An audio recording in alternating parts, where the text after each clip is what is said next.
다 함께 사도신경 하심으로 7월 14일 화요일 새벽기도회를 시작하도록 하겠습니다. 나는 전능하신 아버지 하나님 천지의 창조주를 믿습니다. 나는 그의 유일하신 아들 우리 주 예수 그리스도를 믿습니다. 그는 성령으로 잉태되어 동정녀 마리아에게서 나시고 본디오 빌라도에게 고난을 받아 십자가에 못 박혀 죽으시고 장사된 지 사흘 만에 죽은 자 가운데서 다시 살아나셨으며 하늘에 오르시어 전능하신 아버지 하나님 우편에 앉아 계시다가 거기로부터 살아있는 자와 죽은 자를 심판하러 오십니다. 나는 성령을 믿으며 거룩한 공회와 공교회와 성도의 교제와 죄를 용서받는 것과 몸의 부활과 영생을 믿습니다. 아멘.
권세는 영원하나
오늘 우리에게 주신 하나님의 말씀은 창세기 39장 7절에서 18절입니다.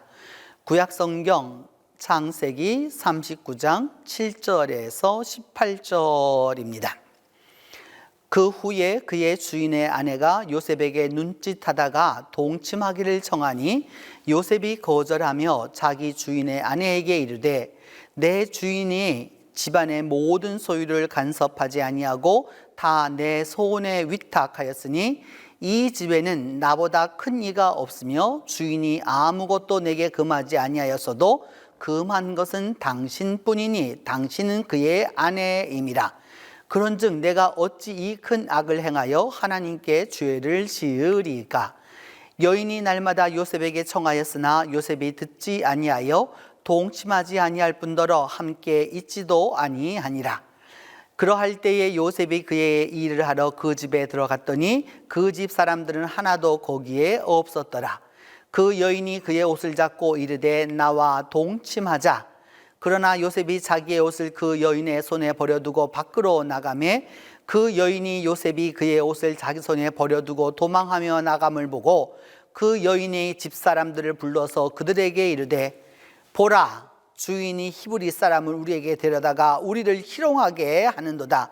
그가 나와 동침하고자 내게로 들어오므로 내가 크게 소리 질렀더니 그가 나의 소리 질러 부름을 듣고 그의 옷을 내게 버려두고 도망하여 나가느니라 하고 그의 옷을 곁에 두고 자기 주인이 집으로 돌아오기를 기다려 이 말로 그에게 말하여 이르되 당신이 우리에게 데려온 히브리 종이 나를 희롱하려고 내게로 들어왔으므로 내가 소리질러 불렀더니 그가 그의 옷을 내게 버려두고 밖으로 도망하여 나갔나이다. 창세기 39장 7절로부터 18절의 말씀은 요셉에게 아주 유명한 그 스캔들이죠. 보디발의 아내가 요셉을 청했는데 그것을 받지 못하자 오히려 그 모든 것을 다 뒤집어 씌우는 바로 그런 모습을 이제 그 성경에서 우리가 보게 됩니다. 그 후에 그 주인의 아내가 요셉에게 눈짓을 하였다라고 말합니다. 알아듣지 못하게 그러나 분명히 알아들을 수 있도록 사인을 주었다라고 말합니다. 그 사인은 무엇이었느냐? 동침하자라고 하는 것이었습니다. 그래서 원나잇, 요즘 말로 말하면 원나잇을 같이 보내자라고 이제 이야기하는 것이었죠. 그러면서 함께 눕자고 계속해서 청하게 됩니다. 왜 이 여인은 이렇게 요셉에게 다가왔을까요? 원래 그의 남편 보디발은 시위대장이었습니다. 시위대장이라고 하는 말은, 세리스라고 하는 말은 내시라는 뜻입니다. 내시이기 때문에 그 내시의 아내가 어떤 그 기본적인 인간의 욕구를, 본능적 욕구를 제어하지 못했었을 때에 몸매가 아주 좋은, 그리고 얼굴은 잘생긴 요셉을 만나게 되었었을 때, 그것도 자기 밑에 있는 종으로 데리고 있게 되었었을 때 당연히 요즘 말로 하면 사회적 위계에 의한 소위 이런 그런 성폭력에 해당하는 일이 벌어지게 된 것이죠. 이렇게 되자, 이렇게 청하자 요셉은 거절했습니다. 그리고 자기 주인의 그 아내, 보디발의 아내에게 말하기를 주인님이 다 소유를 간섭하지 아니하고 내 손에 다 위탁하셨지만은 바로 그리고 집안에서는 나보다 더 큰 이가 없고 주인이 금한 것은 없지만은 금한 것은 오직 당신뿐입니다. 오직 당신이 그의 아내이기 때문에 금했기 때문에 나는 당신에게 그리할 수가 없습니다. 그렇게 말합니다. 그러면서 그 다음 요셉은 또 아주 지혜로운 말을 한마디 더 합니다. 내가 왜 이 악을 행하여서 하나님께 죄를 지으리까? 라고 말합니다. 여성은 즐기자라고 말합니다. 그저 즐기자, 알 수 없는 이런 일, 누구도 알지 못하는 일이니까 나를 한번 즐기자라고 말하는데 요셉은 죄를 말합니다. 한 사람은 유혹을 말했고 한 사람은 죄를 말했습니다. 이 일이 어떻게 될 것인지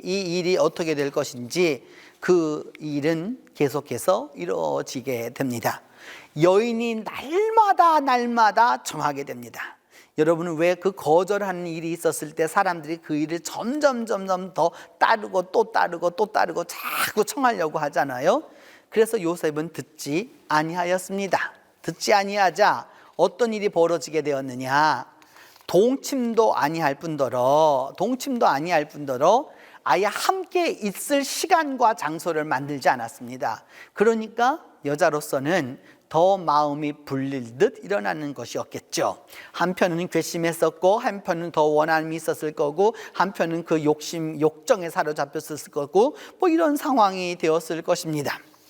그런데 요셉이 그런 상황 속에 있었을 때에 요셉이 그의 일을 하러 그 집에 들어갔습니다. 그런데 어떻게 되는지 그 대저택에 아무도 없었습니다. 아무도 한 사람도 없었다라고 하는 것은 이 여인이 어떤 일을 이미 꾸몄다라는 것을 알 수 있습니다. 그리고 그 여인이 보디발의 아내가 요셉의 옷을 잡았다라고 하는 말은 우리가 그냥 흔히 잡다라는 뜻이 아니고요, 여러분. 잡아채다라는 뜻입니다. 그러니까 강제로 옷을 확 잡아당겨서 말하기를 동침하자라고 말합니다. 동침하자라고 이야기합니다.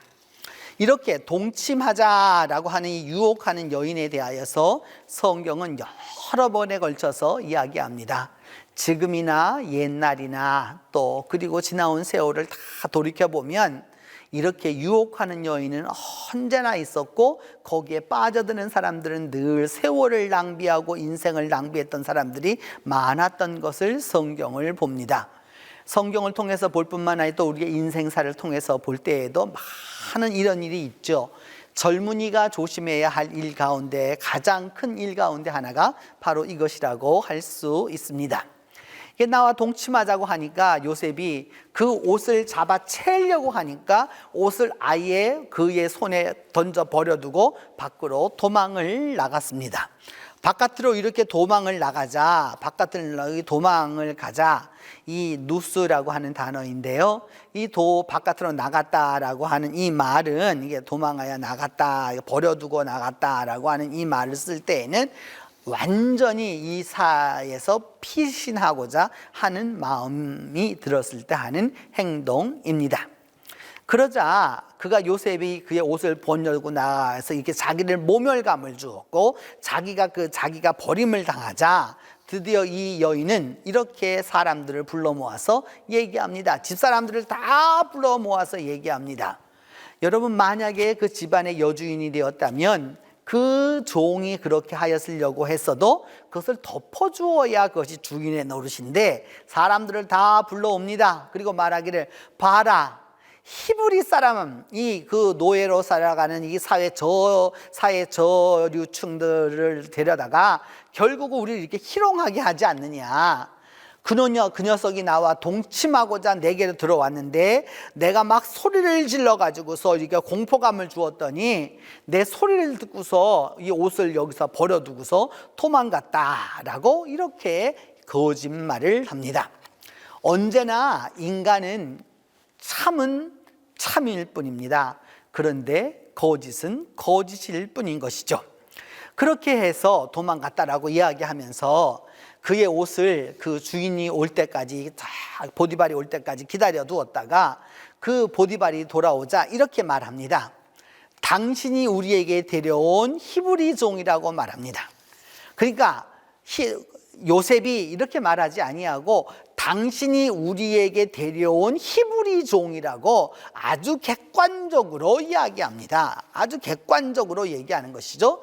그 히브리 종이 나를 희롱하려고 내게 들어왔다라고 하는 말을 합니다. 성경에서 이 들어왔다라고 하는 말은 예적 표현으로는 상관하다라는 뜻이 되는 거고, 이제 성관계를 맺었다라고 하는 의미가 되게 되는 겁니다. 그렇게 들어왔으므로 내가 소리를 질러 가지고서